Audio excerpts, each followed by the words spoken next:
Unplanned में क्या है, जैसे मैंने पहले बताया था कि ये एक एक्सीडेंटल या इंसिडेंटल इवेंट्स हैं जो कि बिना प्लानिंग के हो जाते हैं। अब यहाँ पे क्या है, यहाँ पे मुझे कैसे हैंडल करना होता है, सबसे पहले मुझे एक्चुअल प्रोसेस बताना होता है। पहले इसका मैं आपको एग्जांपल एक बता देता हूँ क्या होता है कि मान लीजिए हम फार्मा कंपनी में काम कर रहे हैं और काम करते करते कोई चीज़ स्पिल हो जाए, स्पिलेज हो जाए, एक significant value of batch has been spilled या सॉल्वेंट हैज बीन स्पिल्ड, ये मेरा एक अनप्लान्ड डेविएशन है। अब इस स्पिलेज को मुझे डेविएशन के तरीके से हैंडल करना है। अब ये हम लोग कैसे हैंडल करते हैं कि सबसे पहले मुझे बताना पड़ता है एक्चुअल। एक्चुअल में क्या है कि मेरा बैच साइज 1000 किलो का है। तो डेविएशन में क्या बताऊंगा मैं कि मेरा 500 किलो का बल्क स्पिल हो गया है, बल्क स्पिल हो गया है, 500 किलो बल्क मेरा गिर गया है। अब मुझे एक यहाँ पे रीजन देना पड़ता है, प्रोबेबल रीजन, कि जिसे कहते हैं ना first sight, reason at first sight, प्रथम दृष्टया। प्रोबेबल रीजन में मैं बताऊंगा कि ये जो है हैंडलिंग के ड्यूरेशन पे गिर गया, हैंडलिंग पे स्पिल्ड हो गया,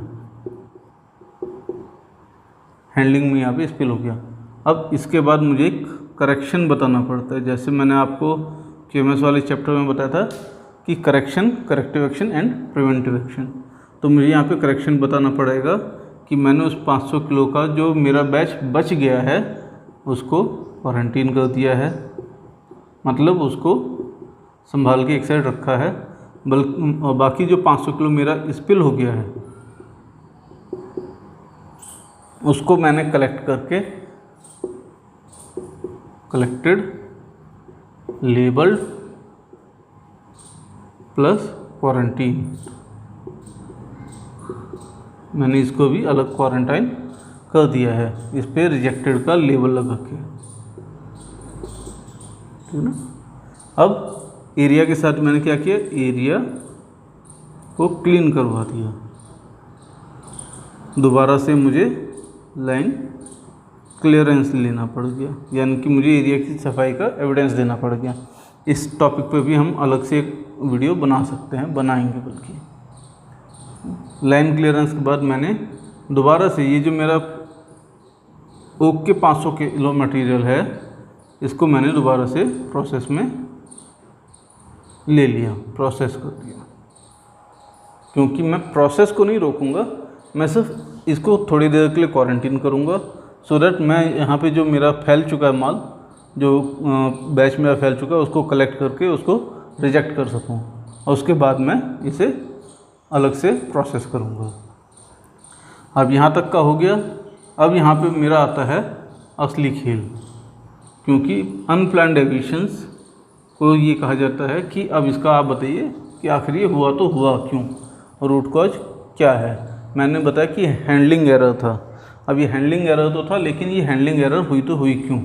अब अगला आता है मेरा इन्वेस्टिगेशन।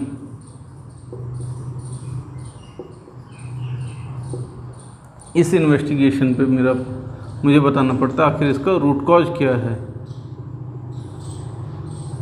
इस टॉपिक पे भी हम लोग एक अलग से पूरा डिटेल वीडियो बनाएंगे। यहाँ पे मैं आपको एक इन्वेस्टिगेशन का बेसिक बता देता हूँ कि रूट कॉज हमें आइडेंटिफाई करना होता है कि आखिर रीजन्स क्या हैं। Probable root cause plus actual root cause, ठीक है। हैंडलिंग एरर हुई, अब वो हैंडलिंग एरर क्या थी, उसने मान लीजिए वो जो कंटेनर था उसके हैंडल्स नहीं थे, या उसमें कोई हैंडलिंग का टूल नहीं था, या जिस ट्रॉली पे वो आ रहा था वो ख़राब थी, अगर ख़राब थी तो उसमें कौन सा पार्ट ख़राब था, वो सब हमें बताना होता है। इस रूट कॉज या रीजन्स के बाद हमें बताना पड़ता है इसका कापा। अब क्योंकि करेक्शन हम लोग ऑलरेडी बता चुके हैं, वो इमीडिएट एक्शंस थे, तो यहाँ पे मुझे सिर्फ corrective action and preventive action बताने होते हैं कि करेक्टिव एक्शन मैं इस रूट कॉज को कैसे ट्रीट करूँगा, और प्रिवेंटिव एक्शन कि मैं इसको आगे फ्यूचर में होने से कैसे इन्हें रोकूँगा। मान लीजिए मैंने कहा कि मेरी ट्रॉली ख़राब थी, तो करेक्टिव एक्शन में क्या आ जाएगा कि मैं उस ट्रॉली को ठीक कराऊंगा थ्रू इंजीनियरिंग।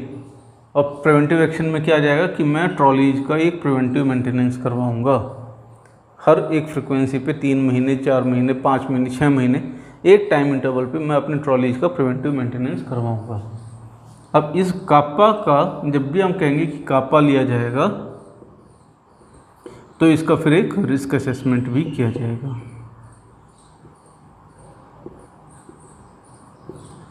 प्लांट के केस में मैंने जो डेविएशन लिया उसका रिस्क असेसमेंट होगा और यहाँ कापा का रिस्क असेसमेंट होगा। दोनों में मेन डिफरेंस है।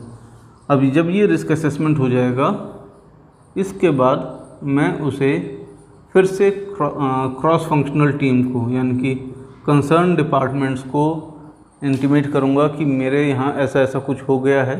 अब आप लोग अपने एक्शंस बताइए कि आपके यहाँ क्या इम्पैक्ट पड़ेगा और आपको उसमें क्या चीज़ें ठीक करनी पड़ेंगी। अब मान लीजिए क्रॉस फंक्शनल टीम में आ जाएगा इंजीनियरिंग, क्यूए, क्यूसी और भी डिपार्टमेंट्स हो सकते हैं। तो इंजीनियरिंग ने कहा कि मुझे पीएम करना पड़ेगा, प्रिवेंटिव मेंटेनेंस करना पड़ेगा। क्यूए ने कहा कि मुझे उसकी एसओपीज वेरीफाई करनी पड़ेंगी। क्यूसी ने कहा एरिया को मॉनिटर करना पड़ेगा। अब इन सब चीज़ों के बाद ये दोबारा से डेविएशन क्यूए के पास आएगा। और क्यूए के पास क्यों आएगा? इवैल्यूएशन के लिए। क्यूए इवैल्यूएशन, क्यूए इवैल्यूएशन में कैसे वो बताएगा कि पास्ट हिस्ट्री, पास्ट में तो नहीं ऐसा कहीं कुछ हुआ, पास्ट में तो नहीं कहीं ऐसा बल्क स्पिल हुआ था ट्रॉली टूटने की वजह से, ये सब भी आइडेंटिफाई करना है। प्लस कोई और एक्शन जो इम्पैक्टेड डिपार्टमेंट्स के कमेंट्स में छूट गए हों उनको भी आइडेंटिफाई करने का। प्लस यहाँ पे क्यूए ये इवैल्यूएट करेगा whether this kappa can be implemented or not।